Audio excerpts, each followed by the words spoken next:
দর্শনের ক্লাসে আজকে তোমাদের সকলকে স্বাগত জানিয়ে আজকে নিরপেক্ষ ন্যায় একটি চ্যাপ্টার শুরু করছি। নিরপেক্ষ ন্যায় প্রথমে এস পি এম এগুলি তোমাদের আগের ক্লাসে আমি শিখিয়েছি, সেটা ডিসক্রিপশান বক্সে আমি দিয়ে দেবো, তোমরা দেখে নিও।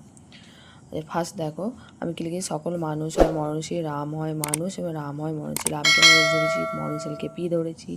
রাম কোথায় আছে দেখো এই বাক্যে আছে, এস ধরেছি। মরণশীল কোথায় আছে দেখো ফার্স্ট বাক্যে আছে, পি ধরেছি।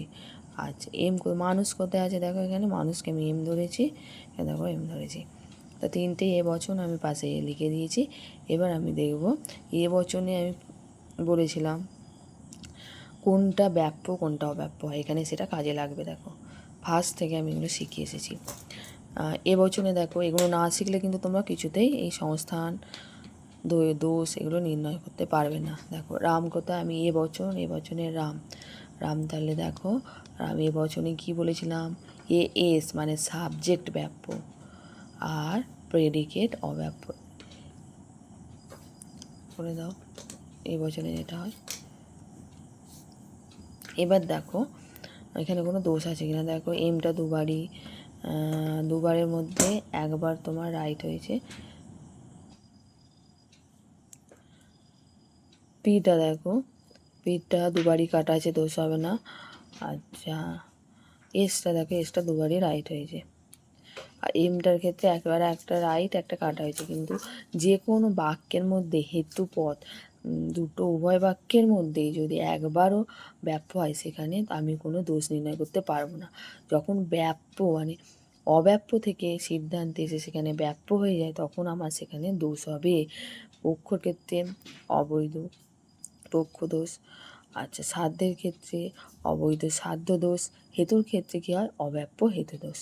দেখো তাহলে এটা বাক্যটা এই যে বচন এইটি কি বৈধ আর মূর্তিটা কি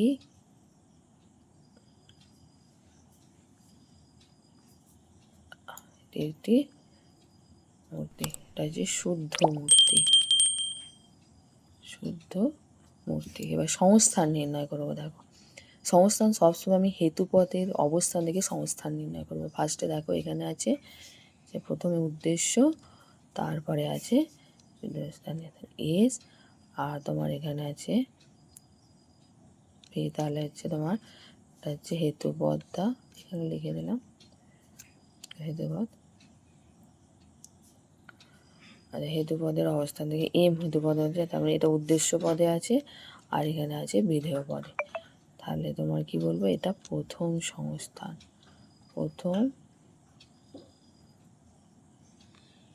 সংস্থান, ঠিক আছে।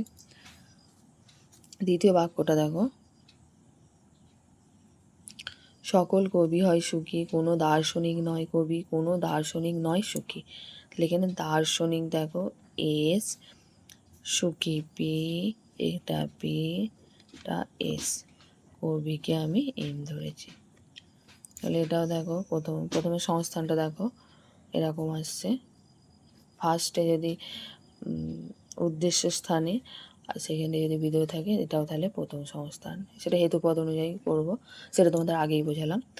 তারপরে দেখো এটা তাহলে প্রথম আছে, এটা রাইট, এটা কাটা, ই বচন S E B, E B মানে দুটোই রাইট, এটা রাইট এটাও রাইট। এবার দেখো এসটাকে দেখি আমি, এসটা দুটোই রাইট আছে, দোষ হয়নি। পিটা দেখো কাটা থেকে মানে অব্যাপ্য থেকে ব্যাপ্য হয়েছে, তাহলে পিটা কি পক্ষ, এটা হচ্ছে সাধ্য, তাহলে অবৈধ সাধ্য দোষ, অবৈধ সাধ্য দোষ। দেখো তারপরের বাক্যটা দেখো, শিপ্রা হয় উদার, শিপ্রা হয় উচ্চ মনোবৃত্তি সম্পন্ন, কোনো কোনো উচ্চ মনোবৃত্তি সম্পন্ন হয় উদার। তাহলে এ বচন ফার্স্ট আছে, এটার ফার্স্ট এগুলোকে করে নাও এস, এটা পি এস, এটা এম, এটা পি, এটা এম। দেখো রাইট কাটা, এই বচন রাইট কাটা,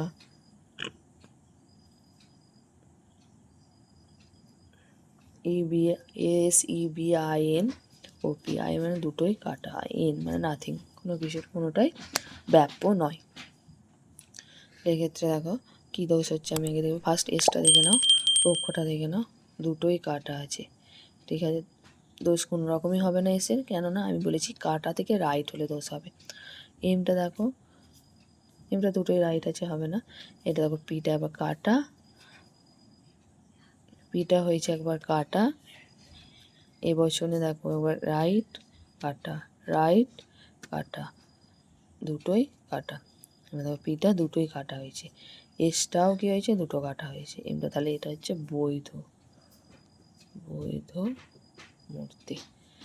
পরের ক্লাসে আবার এইরকম নতুন একটি ক্লাস আবার নিয়ে আসবো। তোমরা চ্যানেলটিকে অবশ্যই সাবস্ক্রাইব করে একটি করে লাইক দিয়ে দিও।